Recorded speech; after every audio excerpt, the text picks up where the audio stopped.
आज Doubtnut app download करें। Doubtnut पर अपने सभी गणित, रसायन विज्ञान, भौतिक विज्ञान और जीव विज्ञान के डाउट्स का करो सफाया। बस प्रश्न की फोटो खींचो, एक ही प्रश्न को क्रॉप करो और तुरंत वीडियो सोल्यूशन पाओ। अभी डाउनलोड करें। क्वेश्चन हमें दिया हुआ कि किसी परावैद्युत में वैद्युत क्षेत्र के मान में कमी का क्या कारण है। पूछा क्वेश्चन पे ये जा रहा है कि किसी वैद्युत क्षेत्र में अगर हम परावैद्युत को रख दें तो वैद्युत क्षेत्र के मान में कमी होती है, तो इसके कारण क्या होंगे।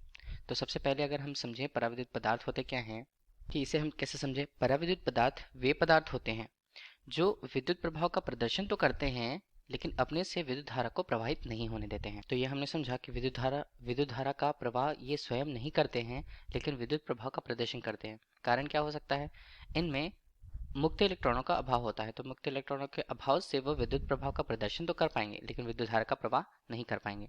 तो परावैद्युत पदार्थ के लिए अगर हम बात कर रहे हैं तो ये वैद्युत रूप से उदासीन होते हैं क्योंकि इनमें बराबर मात्रा में धनावेश और ऋणावेश होता है। इस पर अगर हमने बताया कि परावैद्युत पदार्थ वैद्युत रूप से उदासीन होते हैं, चाहे वे ध्रुवीय परावैद्युत हों या अध्रुवित परावैद्युत हों।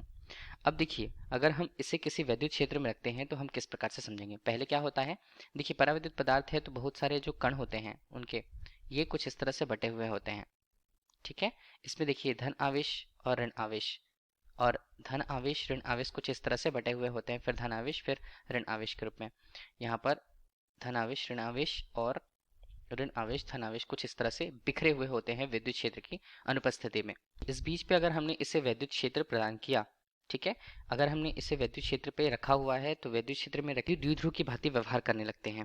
विद्युत क्षेत्र के कारण इन पर बल आघूर्ण कार्य करने लगता है इस कारण से, और ये बल आघूर्ण जो होते हैं इन्हें क्षेत्र के समानांतर लाने का प्रयास करते हैं। ठीक है, तो हम इसे अगर किसी संधारित्र के अंदर देखें, किसी संधारित्र में अगर बीच में परावैद्युत पदार्थ रख दिया जाता है तो उसमें क्या परिवर्तन होता है, तो उसके डायग्राम को हम पहले देखें। इसके लिए हमने दो प्लेट यहाँ पर लिए हुए हैं चालक प्लेट के रूप में, P और Q। ठीक है, P यहाँ पर क्या बनता है, धनात्मक आवेश है, और Q यहाँ पर हमारे पास होता है ऋणात्मक आवेश। ठीक है, यहाँ पर आवेश जो है एक समान रूप से वितरित है उस पृष्ठ में।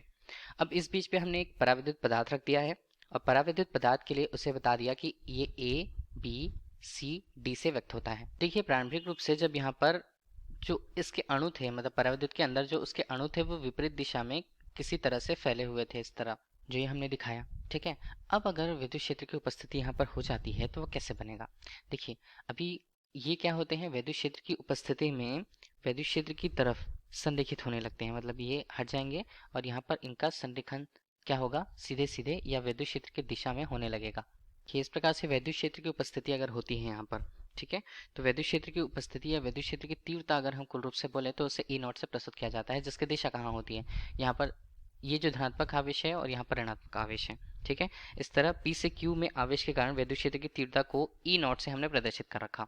अब इस बीच हम देख रहे हैं कि जो AB है, ए बीज वाला जो हिस्सा होता है उसमें देखिए ये विद्युत क्षेत्र में संरेखित हो गए उसके अणु परावैद्युत पदार्थ के अंतर्गत।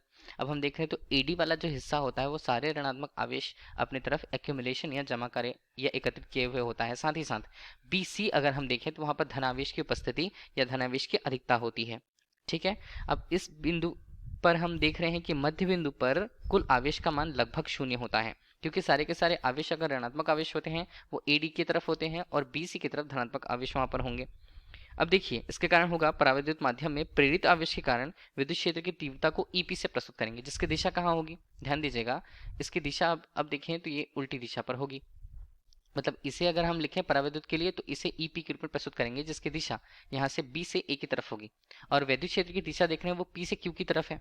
ठीक है, तो एक तरह से दोनों क्या करते हैं, संधारित्र में दोनों प्लेटों के मध्य परावैद्युत माध्यम अगर हमने लिया तो परिणामी रूप से जो तीव्रता है E के रूप में प्रस्तुत होती है, E सदिश के रूप में, जिसका मान क्या होगा, देखिए E नॉट इसकी दिशा थी P से Q की तरफ, लेकिन उसकी उल्टी दिशा पर यहाँ पर वैद्युत क्षेत्र प्रेरित होता है परावैद्युत माध्यम के होने के कारण, और ये इसके मान को कम कर देता है।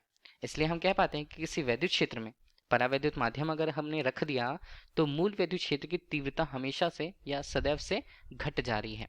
ठीक, तो ये हमारे पास हम देखें कि वैद्युत क्षेत्र की तीव्रता कुल रूप से घटी है परावैद्युत पदार्थ की उपस्थिति में। Thank you.